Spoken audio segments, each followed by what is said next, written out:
welcome back to week 6. This week and next week we're going to be examining how Jesus is Savior.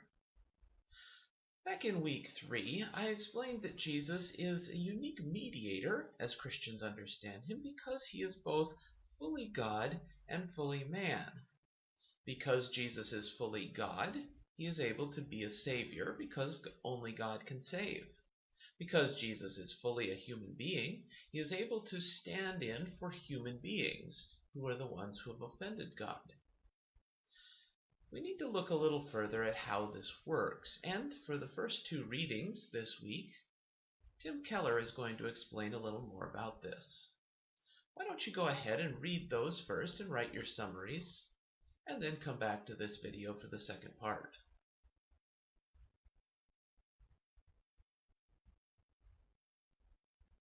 Well, welcome back.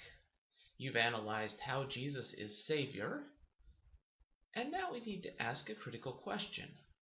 If Jesus is the Savior, if he is the unique Savior, if he is the Savior of the world, then how does Jesus' salvation relate to those who are of other religious faiths? There are a number of passages in the New Testament that seem to say that Jesus is the only way to God. He's the only means of salvation. Here's one in John that you've come across already. Jesus says, "I am the way, the truth, and the life. No one comes to the Father except through me." But the question then is, well, what about persons who have never heard this good news? Certainly most of the world's people are not Christians, and, well, what about them? Does Jesus' salvation apply to them? Today I'm going to give you 3 different ways in which Christians have thought about this issue. One is pluralism, another one is called exclusivism, and the third is inclusivism. I don't know whether you'll be satisfied with any of these, but I offer them to you as possibilities. First, let's look at pluralism.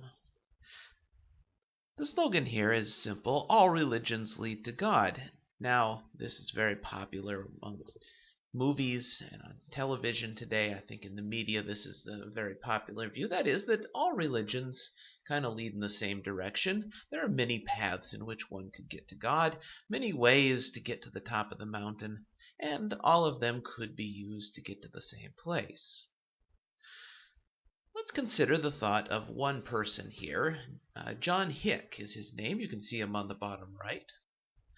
John Hick would say that every religious tradition may be a genuine response to the presence of the divine in human experience. And therefore, every religious tradition may be, note this, an equally valid connection to the divine. An equally valid connection to the divine. Let's consider a few examples as to how Hick gets here.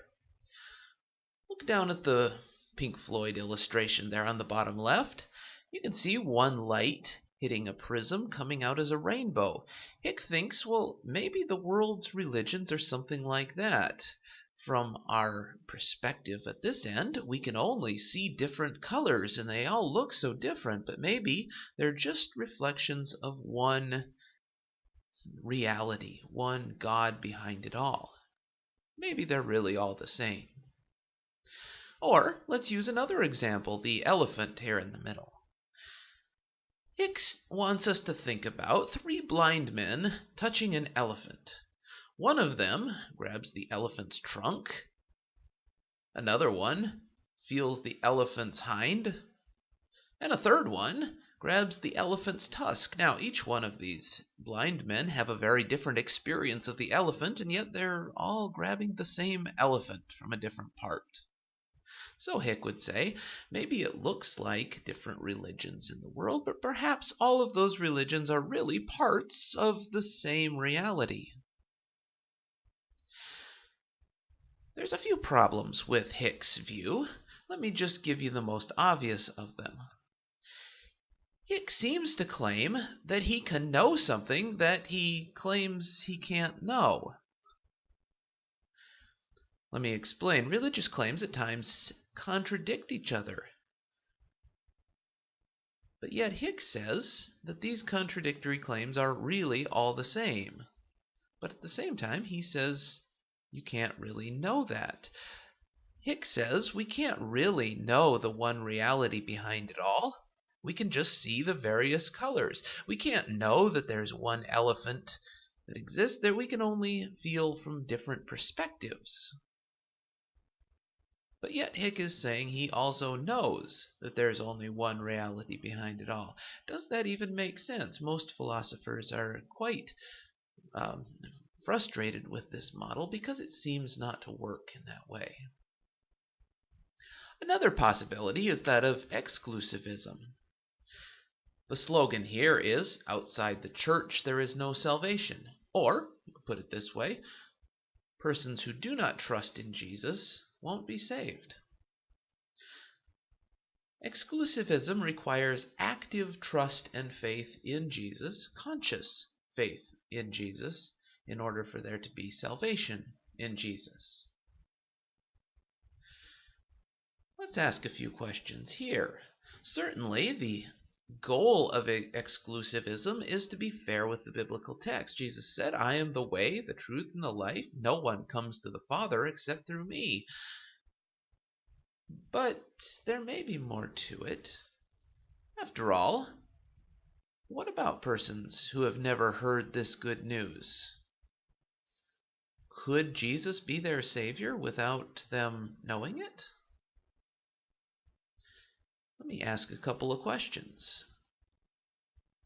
Are many persons without opportunity to be saved simply because of their geographical location? If someone grows up in Tibet, they probably won't hear about Jesus. Does that simply mean that they will not have opportunity to be saved? And we also must ask, could Jesus' death on behalf of others be applied to someone who has never heard of Jesus?